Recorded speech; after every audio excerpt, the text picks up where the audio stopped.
Parce que nous n'avons pas de quoi payer. Nous ne pouvons pas rembourser la dette parce que nous ne sommes pas responsables de la dette.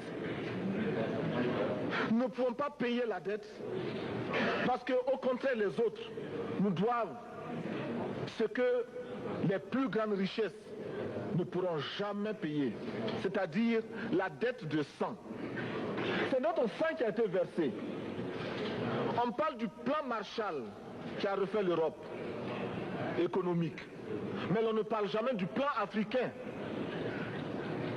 qui a permis à l'Europe de faire face aux hordes hitlériennes lorsque leur économie était menacée, leur stabilité était menacée. Qui a sauvé l'Europe? C'est l'Afrique. On en parle très peu. On en parle si peu que nous ne pouvons pas, nous, être complices de ce silence ingrat. Si les autres ne peuvent pas chanter nos louanges, nous avons au moins le devoir de dire que nos pères furent courageux et que nos anciens combattants ont sauvé l'Europe et finalement ont permis au monde de se débarrasser du nazisme. La dette, c'est aussi la conséquence des affrontements. Et lorsque l'on nous parle aujourd'hui de crise économique, l'on oublie de nous dire que la crise n'est pas venue de façon subite. La crise existe de tout temps. Et elle ira en s'aggravant chaque fois que les masses populaires seront de plus en plus conscientes de leurs droits face aux exploiteurs. Il y a crise aujourd'hui parce que les masses refusent que les richesses soient concentrées entre les mains de quelques individus.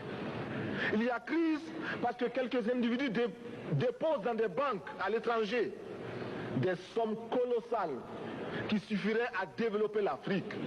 Il y a crise parce que face à ces richesses individuelles que l'on peut nommer, les masses populaires refusent de vivre dans les ghettos, dans les bas quartiers. Il y a crise parce que les peuples partout refusent d'être dans Soweto face à Johannesburg. Il y a donc lutte et l'exacerbation de cette lutte amène les tenants du pouvoir financier à s'inquiéter. On nous demande aujourd'hui d'être complices de la recherche d'un équilibre. Équilibre en faveur des tenants du pouvoir financier, équilibre au détriment de nos masses populaires. Non, nous ne pouvons pas être complices. Non, nous ne pouvons pas accompagner ceux qui sucent le sang de nos peuples et qui vivent la sueur de nos peuples. Nous ne pouvons pas les accompagner dans leur démarche assassine. Monsieur le Président, nous entendons parler de clubs. Club de Rome, club de Paris, club de partout. Nous entendons parler du groupe des 5, du groupe des 7, du groupe des 10, peut-être du groupe des 100, et que sais-je encore. Il est normal que nous créions notre club et notre groupe. Faisons en sorte que dès aujourd'hui, Addis Abeba devienne également le siège, le centre d'où partira le souffle nouveau, le club d'Addis Abeba. Nous avons le devoir aujourd'hui de créer le front uni d'Addis Abeba contre la dette. Ce n'est que de cette façon que nous pourrons dire aux autres, en refusant de payer la dette, nous ne venons pas dans une démarche belliqueuse. Au contraire, c'est dans une démarche fraternelle pour dire ce qui est. Du reste, les masses populaires en Europe ne sont pas opposées aux masses populaires en Afrique. Mais ceux qui veulent exploiter l'Afrique, ce sont les mêmes qui exploitent l'Europe. Nous avons un ennemi commun. Donc, notre club, parti d'Addis Abeba, devra également dire aux uns et aux autres que la dette ne saurait être payée. Et quand nous disons que la dette ne saurait être payée, ce n'est point que nous sommes contre la morale, la dignité, le respect de la parole. Parce que nous estimons que nous n'avons pas la même morale que les autres. Entre le riche et le pauvre, il n'y a pas la même morale. La Bible, le Coran, ne peut pas servir de la même manière celui qui exploite le peuple et celui qui est exploité. Il faudrait alors qu'il y ait 2 éditions de la Bible et 2 éditions du Coran.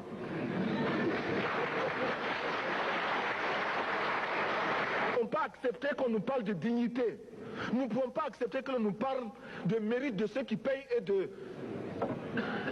perte de confiance vis-à-vis de ceux qui ne paieraient pas.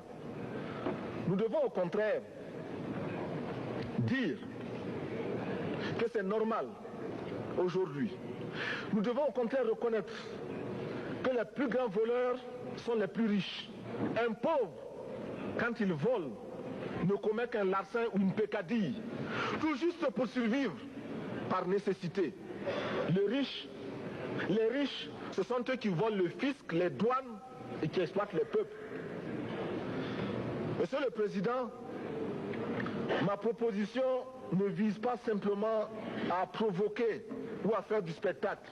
Je voudrais dire ce que chacun de nous pense et souhaite. Qui ici ne souhaite pas que la dette soit purement et simplement effacée? Celui qui ne le souhaite pas, il peut sortir, prendre son avion et aller tout de suite à la Banque mondiale payer. Tous nous souhaitons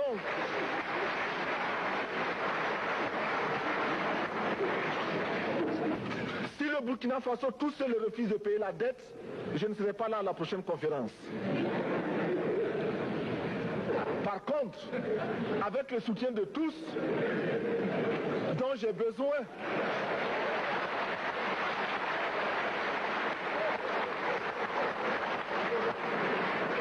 avec le soutien de tous, nous pourrons éviter de payer.